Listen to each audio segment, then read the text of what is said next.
Prophet Nuh was one of the earliest messengers sent by Allah to guide humanity. He was a righteous and patient man, chosen by Allah to deliver his message to a community that had fallen deep into idol worship and disobedience.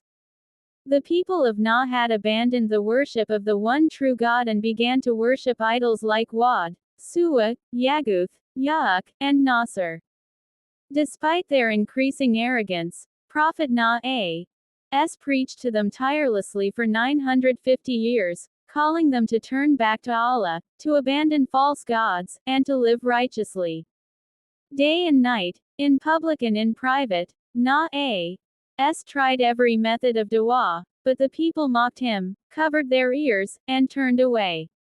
They accused him of being a madman and a liar. Only a small number of poor and humble people believed in his message, while the wealthy and arrogant leaders continued to oppose him.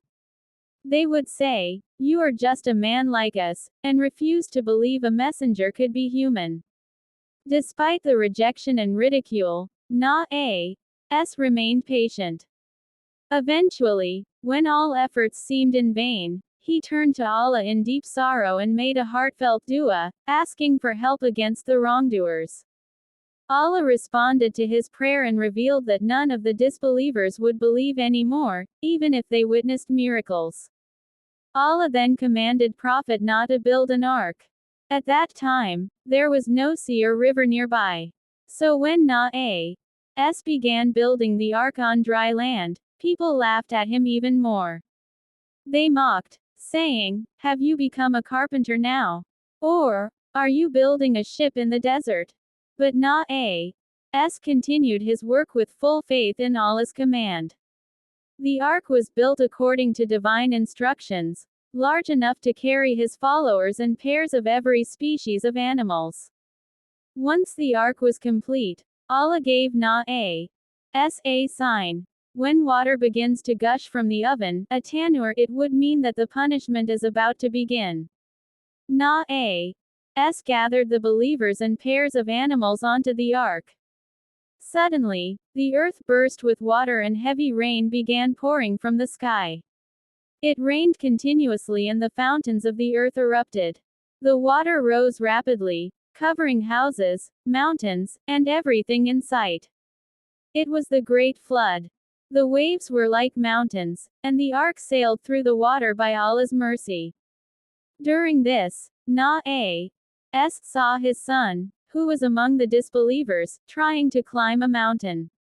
Nuh called out to him to come aboard, but his son replied that he would seek refuge on a mountain. Nuh warned him that there would be no protection from Allah's command except for those whom he shows mercy. But before he could say more, a giant wave came and his son was drowned along with the rest of the disbelievers. The flood lasted for many days until Allah commanded the skies to stop raining and the earth to absorb the water. The floodwaters receded and the ark rested on Mount Judi. Allah told Nuh that peace and blessings were upon him and his followers, and that the people who remained would be the ones to establish future generations. The story of Nuh is a powerful reminder of patience, faith, and obedience to Allah even in the face of mockery and rejection. It also shows the consequences of arrogance and disbelief. His story is not just history, it's a lesson for all humanity to reflect upon, especially in times when truth is rejected and patience is tested.